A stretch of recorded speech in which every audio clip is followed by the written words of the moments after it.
ഓം ശാന്തി. 10/5/2024. ഇന്നത്തെ മുരളിയുടെ main points. മധുരമായ കുട്ടികളെ, ബാബയ്ക്ക് സമാനം ദയാഹൃദയനാകൂ. ദയാഹൃദയരായ കുട്ടികൾ എല്ലാവരെയും ദുഃഖത്തിൽ നിന്ന് മോചിപ്പിച്ച് പതീതത്തിൽ നിന്ന് പാവനമാക്കുന്നതിനുള്ള സേവനം ചെയ്യും.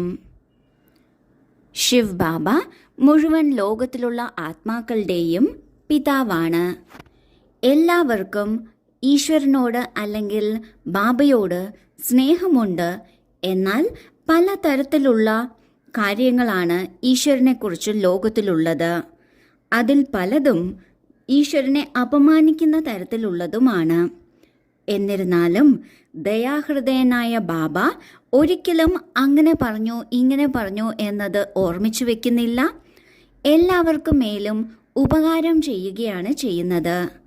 ബാബ പറയുന്നു, നമ്മൾ കുട്ടികളും ബാബയെ പോലെ ദയാഹൃദയനാകണം.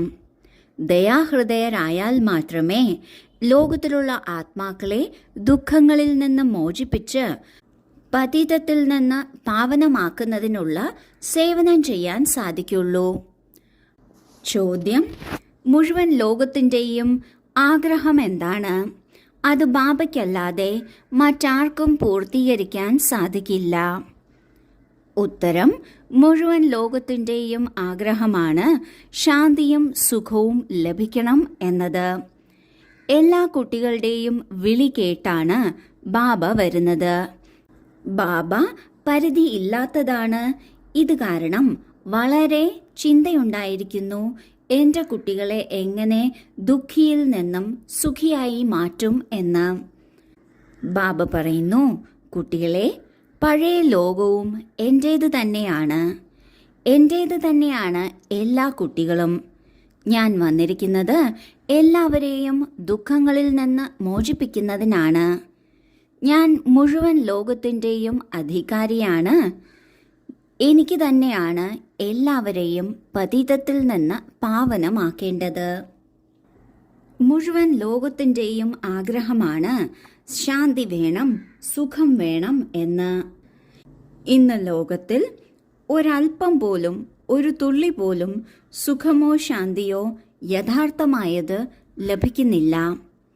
എല്ലാ കുട്ടികളും ഉള്ളിൻ്റെ ഉള്ളിൽ നിന്ന് ബാബയെ നിലവിളിച്ചുകൊണ്ടിരിക്കുകയാണ്. ആ വിളി കേട്ടുകൊണ്ടാണ് ബാബ വന്നിരിക്കുന്നത്. ബാബ എല്ലാ ആത്മാക്കളുടെയും പിതാവാണ്. ആര് ബാബയെ തിരിച്ചറിയുന്നോ ഇല്ലയോ, എന്നാലും എല്ലാ ആത്മാക്കളും ബാബയുടെ കുട്ടികളാണ്. അതിനാൽ ബാബയ്ക്കും ഉള്ളിലൊരു ചിന്തയുണ്ടായിരിക്കുന്നു, എങ്ങനെ എൻ്റെ എല്ലാ കുട്ടികളെയും ദുഃഖിതരിൽ നിന്നും സുഖിയാക്കി മാറ്റും എന്ന്. അതിനാൽ ബാബ നമ്മൾ കുട്ടികൾക്ക് വ്യക്തമാക്കി പറഞ്ഞു തരികയാണ്, ഈ മുഴുവൻ ലോകവും ബാബയുടെ സ്വന്തം തന്നെയാണ്. അതുപോലെ എല്ലാ ആത്മാക്കളും ബാബയുടെ കുട്ടികളാണ്. ഇങ്ങനെയുള്ള ആത്മാക്കളെല്ലാവരും ദുഃഖിതരാണ്. അവരെ ദുഃഖങ്ങളിൽ നിന്ന് മോചിപ്പിക്കുകയാണ് ബാബയുടെ കർത്തവ്യം. ആ കർത്തവ്യത്തിലാണ് നമ്മൾ ഓരോ കുട്ടികളും സഹയോഗിയായി ഉള്ളത്. മുഴുവൻ ലോകത്തിൻ്റെയും ബാബ അധികാരിയാണ്. മുഴുവൻ ലോകത്തെയും പതീതത്തിൽ നിന്ന് പാവനമാക്കേണ്ടതും ബാബ തന്നെയാണ്. ഈ സേവനത്തിലും നമ്മൾ കുട്ടികൾ പങ്കാളികളാണ്.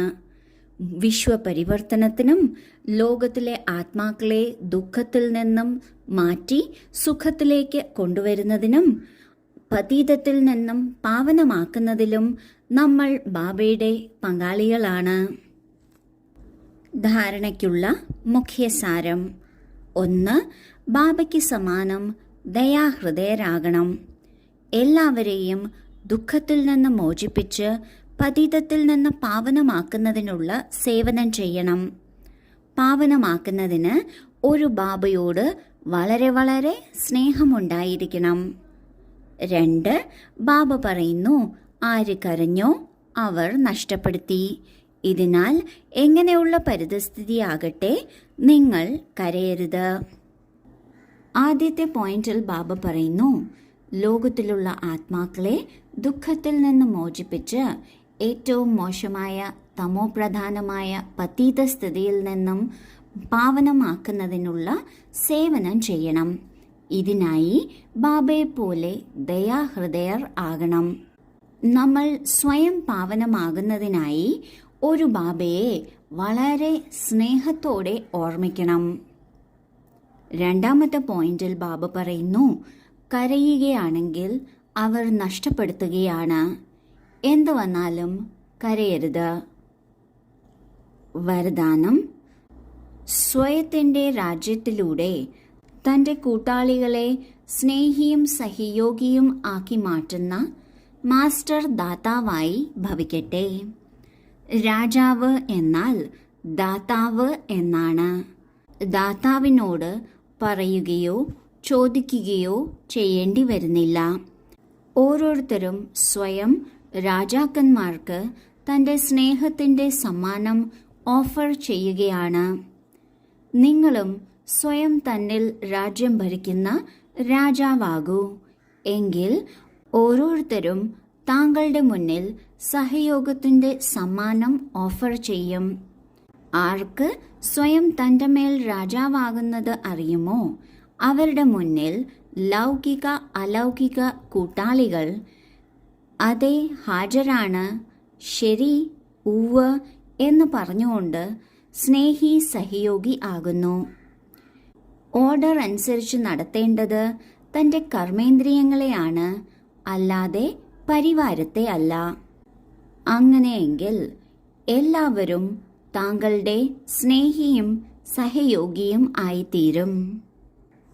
നാം എപ്പോഴാണോ നമ്മളുടെ മേൽ രാജ്യം ഭരിക്കുന്നത്, നമ്മളുടെ 5 കർമ്മേന്ദ്രിയങ്ങളും 3 ജ്ഞാനേന്ദ്രിയങ്ങളും ഈ 8 കർമ്മചാരികളെയും എപ്പോഴാണോ നാം നമ്മുടെ ഓർഡർ അനുസരിച്ച് നടത്തുന്നത്, അതിനനുസരിച്ച് ലൗകികത്തിലും അലൗകികത്തിലും ഉള്ള എല്ലാവരും സ്നേഹവും സഹയോഗവും നൽകുന്നതിന് തയ്യാറാകുന്നു. എപ്പോഴാണോ നാം സ്വയം നമ്മുടെ മേൽ രാജാവാകുന്നത്, അപ്പോൾ നാം ദാതാവും ആയിരിക്കും. നാം ദാതാവാണെങ്കിൽ മറ്റുള്ളവരോടൊന്നും പറയേണ്ടയോ യാചിക്കേണ്ടയോ ആവശ്യം വരില്ല. അവർ സ്വയം അവരുടെ സ്നേഹവും സഹയോഗവും ഓഫർ ചെയ്യുകയാണ്. സ്ലോഗൻ: സർവ പ്രാപ്തികളുടെയും സാധനമുണ്ടായാലും വൃത്തി ഉപരാമമായിരിക്കണം. അപ്പോഴാണ് പറയുന്നത് വൈരാഗ്യവൃത്തി എന്ന്. എല്ലാ സുഖ സാമഗ്രികളും ഉണ്ട് എങ്കിലും നമ്മുടെ വൃത്തി ഈ ലോകത്തിൽ നിന്ന് വേറിട്ട് ബാബയിലും പരംധാമത്തിലും ആയിരിക്കണം. അപ്പോഴാണ് പരിധിയില്ലാത്ത വിരക്തി എന്ന് പറയുന്നത്. ഓം ശാന്തി.